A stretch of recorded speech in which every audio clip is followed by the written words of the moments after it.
Hello tenth class. आपका chapter जो science में चल रहा था that was metals and non metals, जो आपका केमिस्ट्री का चैप्टर नंबर 3 है एनसीईआरटी के पॉइंट ऑफ व्यू से भी।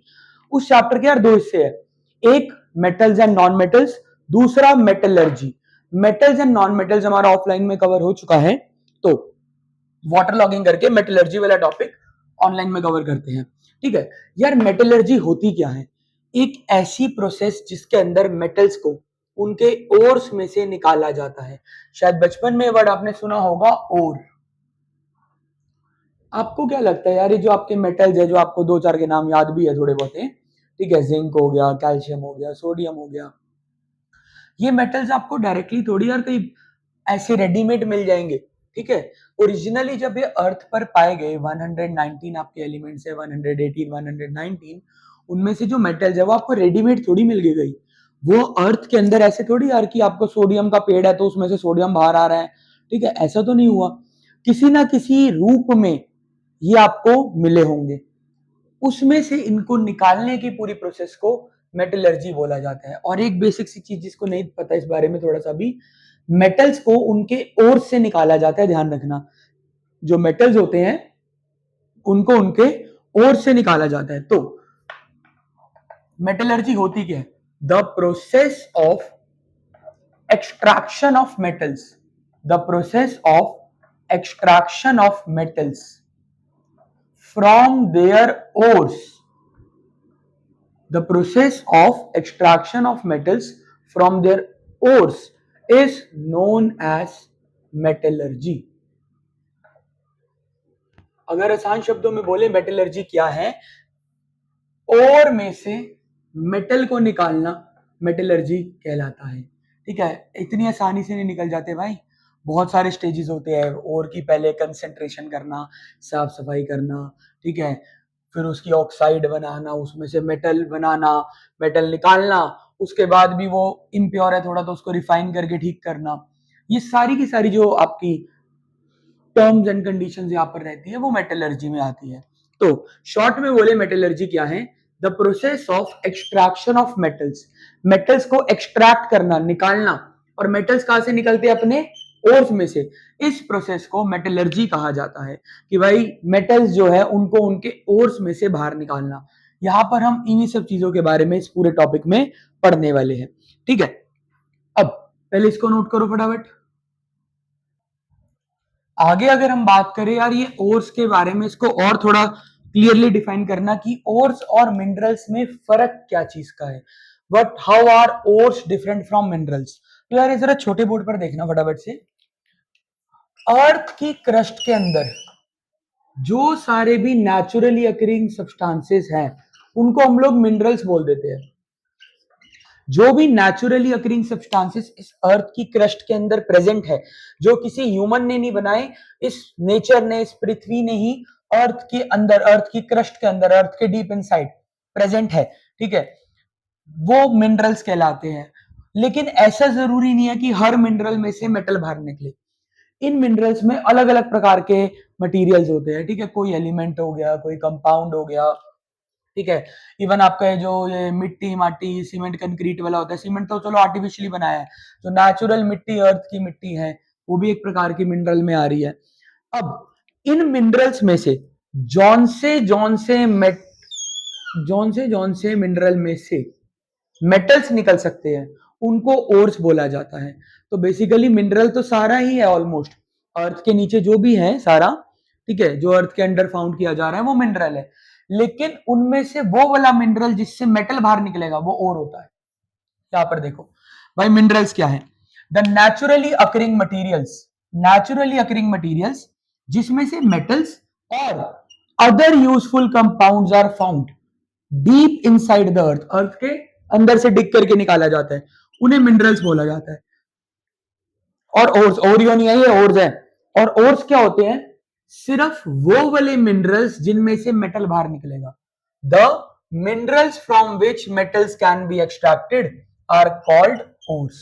इसकी अगर लेंथ बढ़ानी है तो ऐसे भी बोल सकते हो, वो the minerals from which metals can be extracted economically and easily are called ores. जिसमें से हम थोड़ा प्रॉफिटेबली जिसमें से मेटल बाहर निकाल सकते हैं वो ओर्स हैं।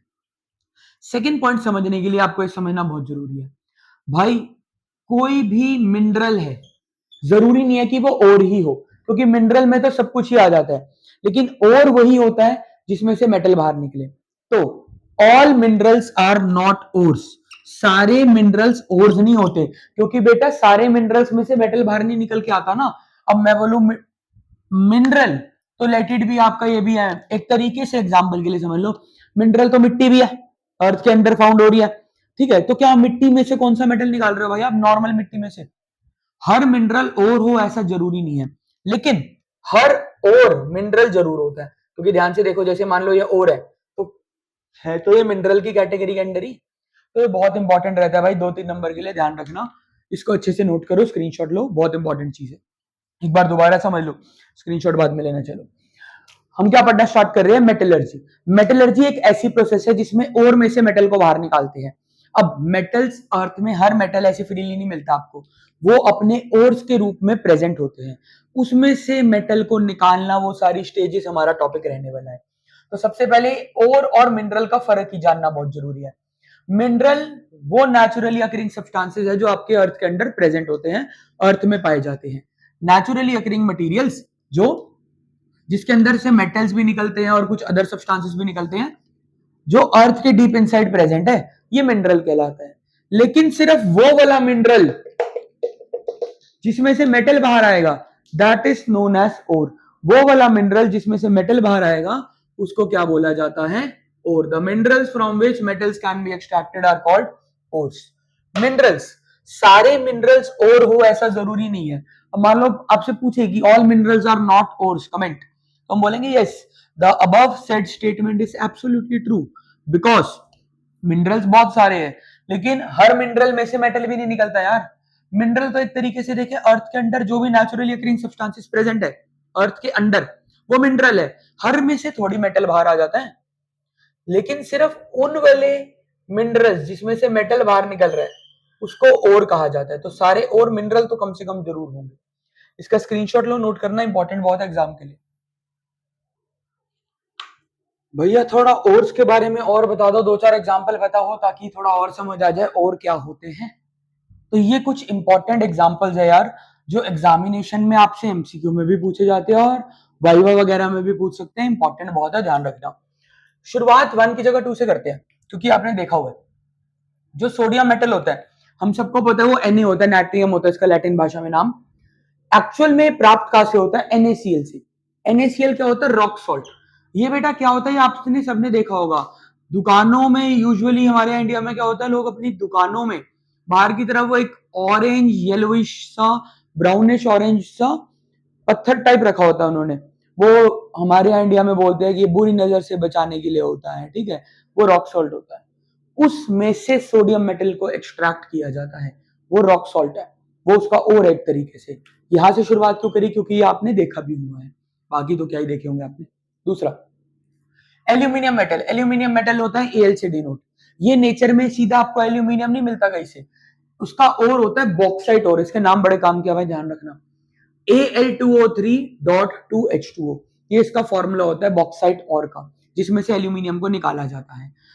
ठीक है यार, देखो ना बॉक्साइट और में क्या निकलेगा यहाँ से मेन, ये तो नॉन मेटल्स हो गए, मेटल कौन सा बाहर निकलेगा, एल्यूमिनियम। मरकरी, मरकरी होता है Hg, क्योंकि इसको हाइड्रोजन बोलते हैं। अब इसका और होता है HgS, इसका नाम बड़ा फेमस है, सिनेबार और, ध्यान रखना, इसमें से Hg बाहर निकलता है, दैट इज मरकरी। आयरन जो है वो Fe3O4 में अर्थ में पाया जाता है, जो इसका मैग्नेटाइट और बोला जाता है। Fe3O4 में से Fe बाहर निकलेगा, that is iron. Copper Cu जो है, इसका और का नाम है कॉपर ग्लैंस, Cu2S इसका फॉर्मूला होता है, इसमें से कॉपर बाहर आएगा। सबसे इंपॉर्टेंट आपके एग्जाम के लिए रहेगा जिंक। जिंक के 2 ओर्स पाए जाते हैं, कैलामाइन ओर में से भी जिंक निकलता है, कैलामाइन ओर, जिंक ब्लेंड में से भी जिंक निकलता है। कैलामाइन ओर का फॉर्मूला क्या है, ZnCO3, जिंक ब्लेंड का ZnS। आगे जो कैल्सिनेशन और रोस्टिंग की प्रोसेस हम पढ़ेंगे उसमें यही वाला एग्जांपल चलेगा। तो ये बहुत बहुत बहुत इंपॉर्टेंट है, ध्यान से देखो, Al2O3.2H2O, इसमें से एल्यूमिनियम, सिर्फ ओर्स को देखना, Al2O3.2H2, इसमें से क्या बाहर आएगा, एल्यूमिनियम। NaCl में से मेटल सोडियम, HGS में से लिक्विड मेटल मरकरी, Fe3O4 में से Fe आयरन, Cu2S में से कॉपर Cu, ZnCO3 में से जिंक, ZnS से भी जिंक। और इनके नाम बहुत इंपॉर्टेंट है। एल्यूमिनियम के ओर को बॉक्साइट ओर कहा जाता है, ठीक है। सोडियम वाले को रॉक सॉल्ट कहा जाता है, मरकरी वाले को सिनेबार ओर कहा जाता है, आयरन के ओर को मैग्नेटाइट ओर बोला जाता है, कॉपर वाले को कॉपर ग्लांस कहते हैं, जिंक के ZnCO3 वाले ओर को जिंक इसको कैलामाइन और बोलते हैं, और ZnS को जिंक ब्लेंड। इंपॉर्टेंट बहुत है, बड़े ध्यान से इसका स्क्रीनशॉट लेके इसे नोट करना, कुछ गड़बड़ ना हो जाए इसमें, बड़े ध्यान से। ठीक है भैया, अब ये बताओ कि ओर में से मेटल निकलता कैसे है। तो यार इतना आसान भी नहीं होता ओर में से मेटल को बाहर निकालना। कुछ बेसिक स्टेप्स होते हैं जिन्हें परफॉर्म करना पड़ता है, अलग अलग ओर्स में अलग अलग स्टेप्स परफॉर्म होते हैं। बेसिक हेडिंग सेम रहती है, तरीके अलग अलग होते हैं जिससे कि मेटल उस ओर में से बाहर आएगा। अब बेटा लिखने से भी पहले सबसे बड़ी बात, अभी आपने बोला कि जो ओर्स है वो प्रेजेंट है अर्थ के डीप इनसाइड। तो आपको क्या लगता है यार, वो आपको किसी, जैसे आपके पार्सल आते हैं ये अमेजन वगैरह वाले, वैसे आपको ठीक है एक डब्बे के अंदर, उसके अंदर उसके ऊपर आपकी वो पट पट वाली शीट लगी हुई है, उसके अंदर अखबार में लिपटे हुए ऐसे मिलेंगे, या गंदे धूल मिट्टी से भरे हुए मिलेंगे? ऑब्वियस सी बात है गंदगी से भरे हुए मिलेंगे।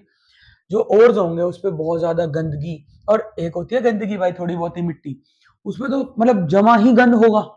कितनी गंदगी में वो मिलेंगे, उस पर दुनिया भर की धूल मिट्टी डस्ट डर्ट, डर्ट के पार्टिकल्स, कोई मरा हुआ कीड़ा कूड़ा, कितना कुछ होगा उस पर। और वो भी ऐसा जो एक साल से नहीं कई सालों से वो ऐसे ही पड़ा है, तो वो उसकी कितनी तगड़ी लेयर उसके ऊपर जम गई होगी, उसको साफ करना पड़ेगा। तो पहला स्टेप वही होता है भाई, प्योरिफिकेशन। अब ये वाला साथ साथ देखना, purification, purification slash enrichment slash concentration of ore. जो ओर होता है उसको प्योरीफाई कैसे करे, एनरिच कैसे करे, कंसंट्रेट कैसे करे। पहला स्टेप ही ये होता है कि भाई उस ओर पे भैया जो मिट्टी मुट्टी दुनिया भर का कचरा होगा, उसके लिए एक वर्ड यूज करते हैं हम, आगे अलग से क्वेश्चन लिखवा दूंगा, गैंग्यू या मैट्रिक्स। जो ओर्स के ऊपर गंदगी होती है ना, उसके लिए वर्ड यूज करते हैं हमें। तो उस दुनिया भर की गंदगी को आपको साफ तो करना पड़ेगा, तो उसके अलग अलग मेथड्स होते हैं, आपको जो सूटेबल हो आप उसको यूज कर सकते हो। एक होता है बच्चों आपका हाइड्रोलिक वॉशिंग, ये बहुत कॉमनली यूज्ड मेथड है। इसमें क्या होता है, स्टीम होती है ना, स्टीम, बहुत हाई प्रेशर से ओर के ऊपर स्टीम को डाला जाता है, जिससे कि उसकी गंदगी वगैरह जो है वो थोड़ी बहुत ही साफ हो जाए और वो कम से कम आगे की प्रोसेसेस में जाने लायक हो। एक होता है हाइड्रोलिक वॉशिंग। जो आपकी मैग्नेटिक प्रॉपर्टीज रखने वाले ओर होते हैं उनमें मैग्नेटिक सेपरेशन करी जाती है। जैसे आयरन का जो आपका ओर है ना, मैग्नेटाइट ओर, उसके अंदर कि भाई बहुत लार्ज लेवल पर मैग्नेट्स रखें, ठीक है, और उसमें से मेटल अलग हो गया और उसकी डस्ट जो है वो अलग स्कैटर होगी, छट गई, उससे अलग होगी वो चीज, ठीक है। मेन आपके यूज ये वाले ही होते हैं। खैर हमारे सिलेबस में इतनी डिटेल में ये सब है नहीं, कुछ एक आधे और भी मेथड होते हैं, इतना ज्यादा हमारे पास सिलेबस में है नहीं है। फ्रोथ फ्लोटेशन हो गया, ठीक है, फ्रोथ फ्लोटेशन आपका यूज किया जाता है कई बार इसकी सफाई सुफाई करने के लिए। और कुछ कुछ मेटल्स के केस में केमिकल सेपरेशन भी करी जाती है, कि कुछ केमिकल्स डालकर उसकी गंदगी को हटा दिया जाता है और बाकी का और बचता है जिसमें से हम आगे मेटल्स निकालेंगे। भैया फ्रोथ फ्लोटेशन क्या होता है, सल्फाइड ओर्स के लिए यूज किया जाता है, हम पढ़ेंगे आगे। खैर हमारे सिलेबस का इतना पार्ट नहीं है, इतनी डिटेल में हमारे 10th क्लास वाले सिलेबस में डिस्कस्ड नहीं है कि फ्रोथ फ्लोटेशन क्या होता है। एक आधा नाम आपको वैसे बता दिया कि पहला स्टेप रहता है जो ओर है उसकी सफाई करने का, कि आपको ओर को साफ करना है, ठीक है जी। उसके लिए अलग अलग मेथड्स यूज होते हैं। आपको ऐसा नहीं है कि चारों नाम याद हो, अगर आपको ऊपर वाले दो भी याद रह गए ना नाम, मोर देन इनफ है, कोई दिक्कत नहीं कि जी ओर को साफ करना, उसकी गंदगी को साफ करना। अब और थोड़ा साफ सुथरा मिला हमें, अब हम क्या करेंगे भाई, स्टेप नंबर 2।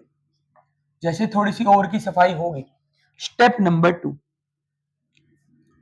स्टेप नंबर 2 रहता है यार कन्वर्जन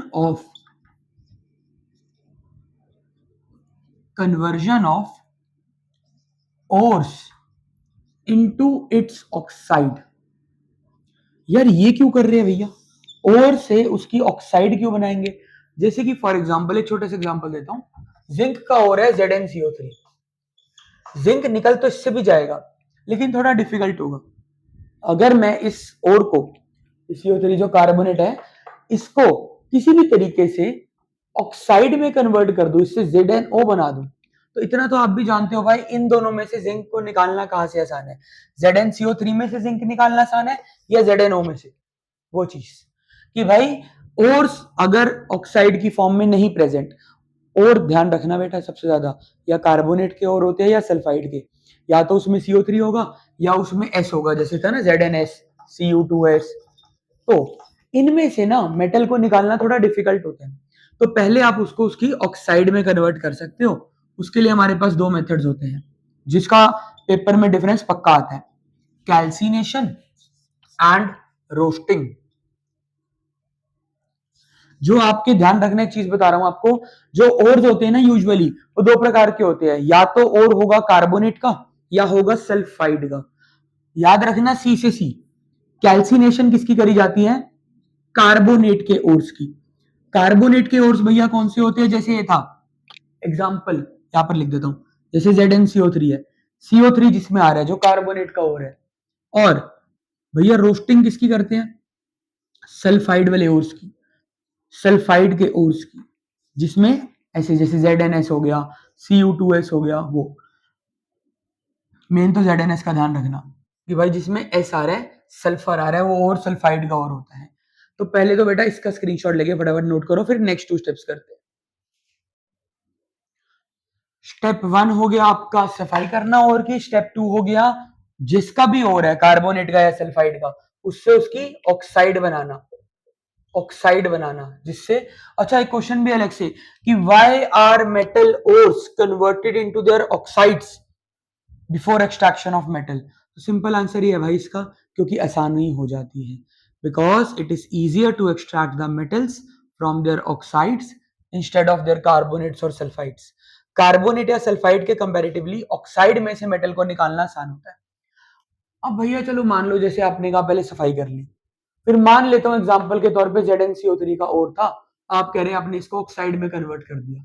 अब इस ऑक्साइड को भी तो भगाना पड़ेगा, तो अगला स्टेप होएगा इसको हटाना, रिडक्शन करना, reduction of metal oxide into metal. इस मेटल ऑक्साइड से मेटल, क्योंकि यार हमें बाकी चीजों से मतलब नहीं है, हमें इस ZnO से फाइनली निकालना तो Zn ही है। तो ये कैसे करेंगे? इसके लिए हमें करनी पड़ेगी इसकी रिडक्शन। अब रिडक्शन कैसे कैसे करी जा सकती है वो ध्यान से देखना। इस ऑक्सीजन को हटाने के लिए किन किन मेथड्स का प्रयोग किया जाता है? कुछ कुछ मेटल्स को तो सिर्फ हीट अलोन करने मात्र से ही, एक हाई टेम्परेचर पर हीट कर देने से ही उनकी ऑक्साइड उड़ जाती है। कुछ कुछ ऐसे मेटल्स होते हैं, कुछ कुछ ऐसे ओर्स होते हैं जिनको आप बहुत हाई टेम्परेचर पर हीट कर दो तो उससे भी भाई वो उड़ जाते हैं। कुछ कुछ के लिए कोई एजेंट लगता है, रिडक्शन बाय, कुछ कुछ के लिए एजेंट्स लगते हैं। अगला आपका हो जाएगा reduction by using reducing agents. ऐसी चीज जो आएगी और चीज को रिड्यूस करवा के साइड कर देगी। सबसे वाइडली यूज्ड होते हैं कार्बन जैसे, कार्बन एक रिड्यूसिंग एजेंट होता है, बड़ा फेमस केमिस्ट्री की लाइन में, जहां जाएगा उसके रिडक्शन करा देगा। और जो इनसे भी नहीं होते उनकी इलेक्ट्रोलिटिक रिडक्शन होती है। शॉर्ट में बताऊंगा अगर इलेक्ट्रोलिटिक रिडक्शन क्या होती है, आगे पढ़ेंगे भी, ये तो है टॉपिक में। लाइक कुछ केमिकल्स के अंदर और ओर्स को कुछ केमिकल्स में डाला, अंदर बिजली छोड़ दी, वो चीज। स्टेप नंबर 4 भैया, वैसे तो आ ही गया मेटल बाहर, लेकिन एक दिक्कत है, आ गया लेकिन अभी भी ये हो नहीं सकता कि उतने बढ़िया फॉर्म में हो। ठीक है, कि अभी बाहर आ गया लेकिन हो ऐसा गारंटी नहीं है कि उतने बढ़िया फॉर्म में हो, इसको सम सॉर्ट ऑफ रिफाइनिंग की जरूरत हो। तो लास्ट स्टेप यही होता है कि ये थोड़ा सा इम्प्योर है, उसकी रिफाइनिंग करना, रिफाइनिंग ऑफ इम्प्योर मेटल। जो मेटल बाहर आया है वो भी उतना अच्छा नहीं है, उसको रिफाइन करना, उसको ओके रिपोर्ट बनाना, वो इसके अंदर आ जाता है। ठीक है, रिफाइनिंग में कई मेथड्स होते हैं, हमारे पास जो सिलेबस में है कॉपर वाला वो है इलेक्ट्रोलिटिक रिफाइनिंग।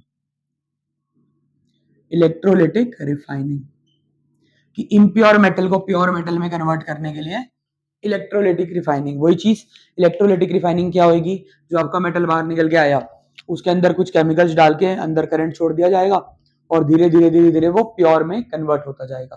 ये सुनने में तो लग रहा है कि ऐसा कैसे हो सकता है, मोस्ट इंपॉर्टेंट टॉपिक है ये electrolytic refining of impure copper. हम आगे करेंगे इसी पार्ट के अंदर, मतलब आगे इस वाले टॉपिक के अंदर, इस वाले मॉड्यूल के अंदर। ठीक है, कोई दिक्कत इसमें? इसको फटाफट नोट करो। और भाई यहाँ तक का काम बहुत इंपॉर्टेंट है, इस वीडियो को 2 से 3 बार देख लेना, मोस्ट इंपॉर्टेंट है, तभी आगे का चैप्टर समझ आएगा आपको। ठीक है, दैट्स ऑल फॉर साइंस। इसके नोट्स अच्छे बनाना।